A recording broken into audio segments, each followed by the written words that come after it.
muito boa noite. Meu nome é Bianca e eu tô aqui hoje para fazer a prece inicial das leituras que serão feitas pela Cristiane, das perguntas 614 a 617 e pela Maria Helena, das 617 a 620. Vamos agora então nos concentrar, fechar nossos olhos, pedir que nesse momento a gente esteja abençoado pela espiritualidade, que eles possam estar conosco, nos orientando sobre as palavras que a gente vai receber e que a gente possa aplicar isso na nossa vida e fazer com que isso seja sempre frutífero e benéfico para nós e para todos aqueles que estão à nossa volta. Que assim seja. Olá, meu nome é Cristiane e hoje eu vou fazer a leitura das questões 614 a 618 do Livro dos Espíritos. A gente está começando então o terceiro livro, que trata das leis morais. Nós estamos no capítulo 1, Lei Divina ou Lei Natural. E eu vou ler mais especificamente as questões 614 a 617, que trata dos caracteres da lei natural, características da lei natural. Vamos lá. Então, 614. O que se deve entender por lei natural? A lei natural é a lei de Deus. É a única necessária à felicidade do homem. Ela lhe indica o que ele deve fazer ou não fazer. E ele só se torna infeliz porque dela se afasta. Aqui ele não está especificando qual que é a lei. A gente sabe que é a lei do amor. A questão principal dessa questão é: quando nós sofremos, né, esse sofrimento é um despertador para nos informar que estamos nos afastando da lei natural. Ou seja, nesse momento é importante fazer uma autoavaliação, uma autorreflexão dos caminhos que estamos tomando que nos gera sofrimento, né? E aí nos reconduzir. Então, a dor e o sofrimento é um indicador que estamos nos afastando da lei natural, da lei divina. Questão 615. A lei de Deus é eterna? E a resposta é eterna e imutável como o próprio Deus. Então, tá aí duas características importantes da lei de Deus. Ela não muda e ela vai valer para sempre. Questão 616. Deus teria prescrito aos homens numa época aquilo que lhes proibiria em outra? E a resposta é: Deus não se engana. Os homens que são obrigados a modificar as suas leis, que são imperfeitas, mas as leis de Deus são perfeitas. A harmonia que regula o universo material e o universo moral se funda das leis que Deus estabeleceu por toda a eternidade. Então aqui, a gente fazendo um paralelo com as nossas leis, diferente da lei de Deus, que é perfeita e por isso ela vale para sempre, ou seja, ela é eterna e ela não muda, as nossas leis são imperfeitas. Por isso que ela é diferente em culturas diferentes, porque há compreensões diferentes, né? E aí a gente se pergunta, quem está certo, a minha cultura ou da outra? Né? A gente não tem uma resposta para isso. A gente sabe que nós temos conhecimentos limitados, compreensões limitadas, por isso que fazemos leis conforme a nossa compreensão. E a gente entende também que ao longo da existência nossas leis mudam. Hoje a sociedade se comporta de um jeito, no futuro ela vai se comportar de outro. Outras leis vão reger, porque somos imperfeitos. Então a nossa lei sim, não é eterna, ela muda ao longo do tempo, ela muda conforme a cultura, ela muda na mesma época em culturas diferentes, ela é diferente e a nossa lei, por isso ela é mutável, né? Mas a de Deus não, a de Deus é perfeita. Então a lei de Deus não muda, ou seja, ela é imutável e ela é eterna, vai valer sempre. O que as leis divinas abrangem referem-se a mais do que a conduta moral? Todas as leis da natureza são leis divinas, pois Deus é o autor de todas as coisas. O sábio estuda as leis da matéria, o homem de bem as da alma e as segue. complementando essa questão, ele pergunta a 617A: é dado ao homem aprofundar umas e outras? Sim, mas uma só existência não lhe é suficiente para isso.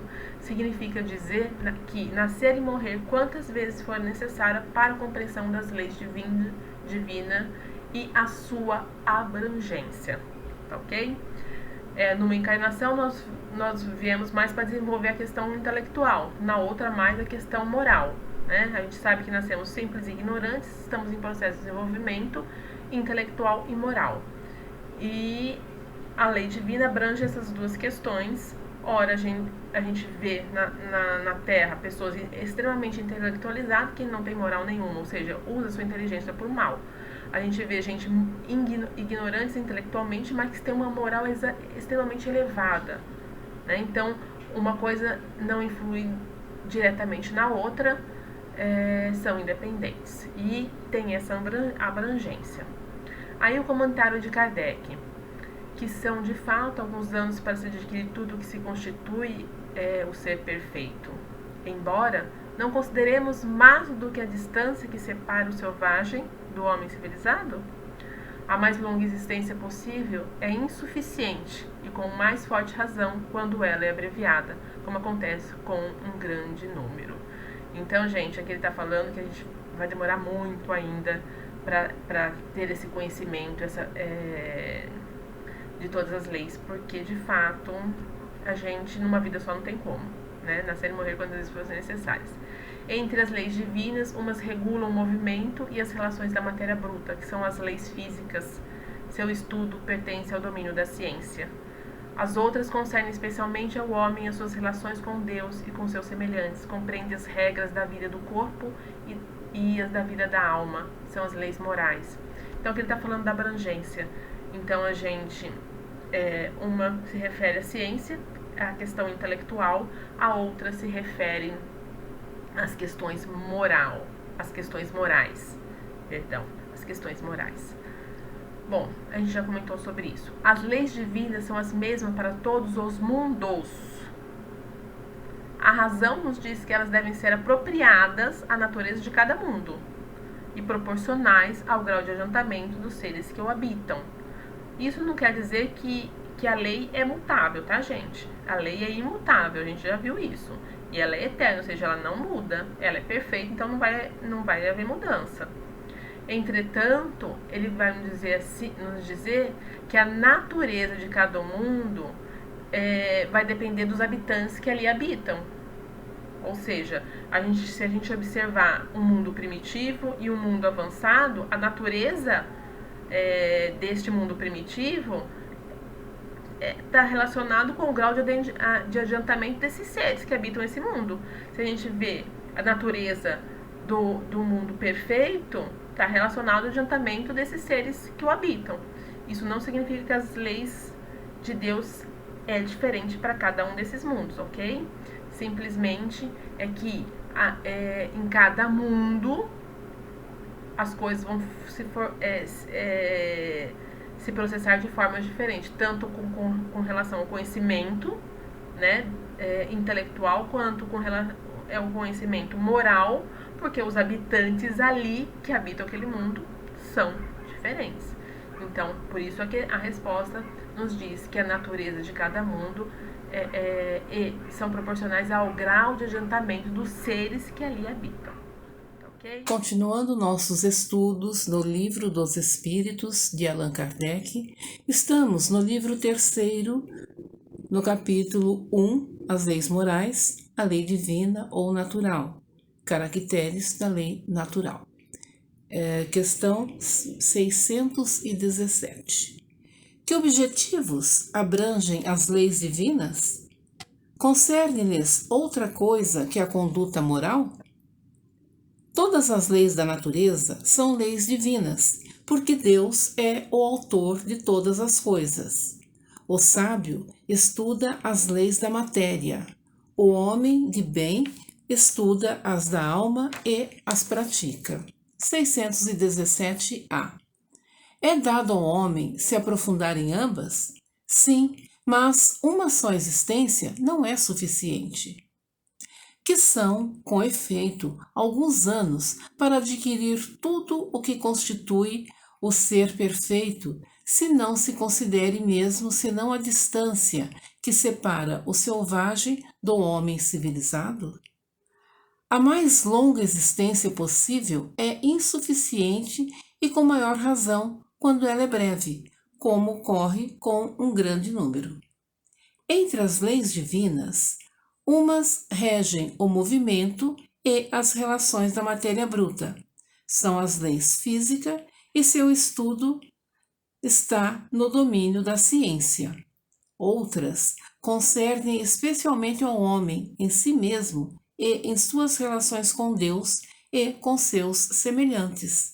Elas compreendem as regras da vida do corpo, como também as da vida da alma, são as leis morais. 618. As leis divinas são as mesmas para todos os mundos?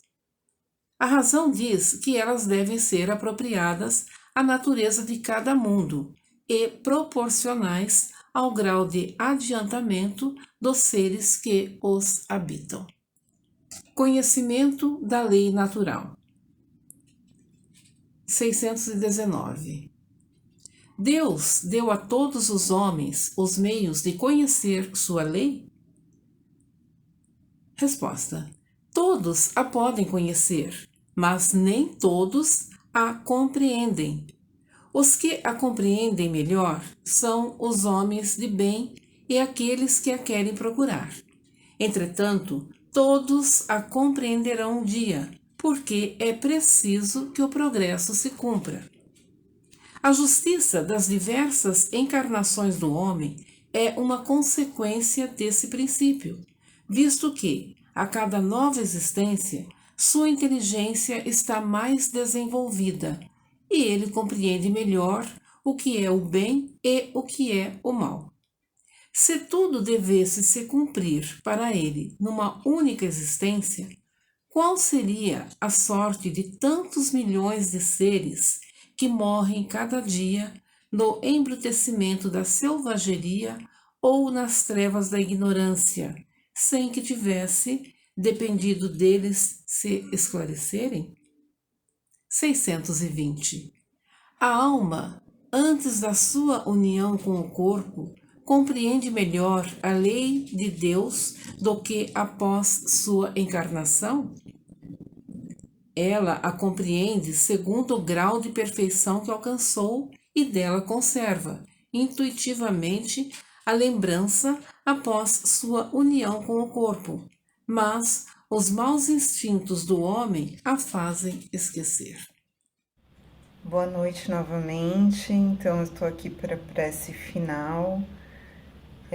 Gostaria muito de agradecer a Deus e a todos os espíritos que estiveram aqui com a gente, que nos permitiram que a gente lesse, conhecesse, tivesse acesso a esse conteúdo e que a gente possa fazer disso uma boa prática nas nossas vidas, que isso nos oriente, nos ilumine para ações de bem e que a gente possa usar isso para o bem comum sempre.